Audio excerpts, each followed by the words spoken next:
একটা ছেলে এখানে কমেন্ট করেছে, বলছে দাদা আমি এসএসসি জিডি পরীক্ষা দেবো। তো বলছে আমার মাধ্যমিকের সার্টিফিকেট হচ্ছে তোমার রবীন্দ্র মুক্ত বিদ্যালয়, কথাটা মনে রাখবে।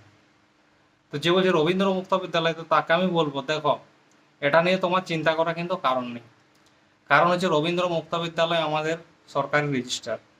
তো তোমার এই সার্টিফিকেট ভ্যালিড আছে, আর্মিতে ভ্যালিড আছে কি বলতে পারবো না, কিন্তু এসএসসিতে ভ্যালিড আছে। তুমি যদি অনলাইন করতে যাও দেখবে তোমার সার্টিফিকেটটা দেওয়ার সাথে সাথে সেখানে সবুজ দাগ আসছে, মানে তোমার অ্যাকসেপ্ট হয়ে গেছে। তো এইটা নিয়ে তোমার চিন্তা করা কোনো কারণ নেই।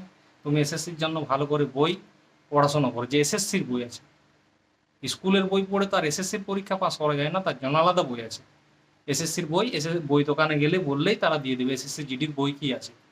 তো এটা নিয়ে চিন্তা করার কোনো কারণ নেই। তোমাদের আরও ভিডিও আসতে চলেছে, আমার চ্যানেলে ফলো করবে। যাদের রবীন্দ্র মুক্ত বিদ্যালয়ের সার্টিফিকেট এই নিয়ে সমস্যা আছে তারা অবশ্যই আমাকে কমেন্ট করবে। যে কয়েকটা কমেন্ট আসবে প্রত্যেকটা কমেন্টকে একসাথে ধরে ভিডিও একটা বানিয়ে দেবো, লং ভিডিও। তো ভিডিওটা ভালো লাগলে অবশ্যই চ্যানেলটাকে শেয়ার মানে সাবস্ক্রাইব করে শেয়ার করবে ভিডিওটা, যাতে আরও বন্ধুরা জানতে পারে। ঠিক আছে, তো ভিডিওটা অবশ্যই শেয়ার করবে।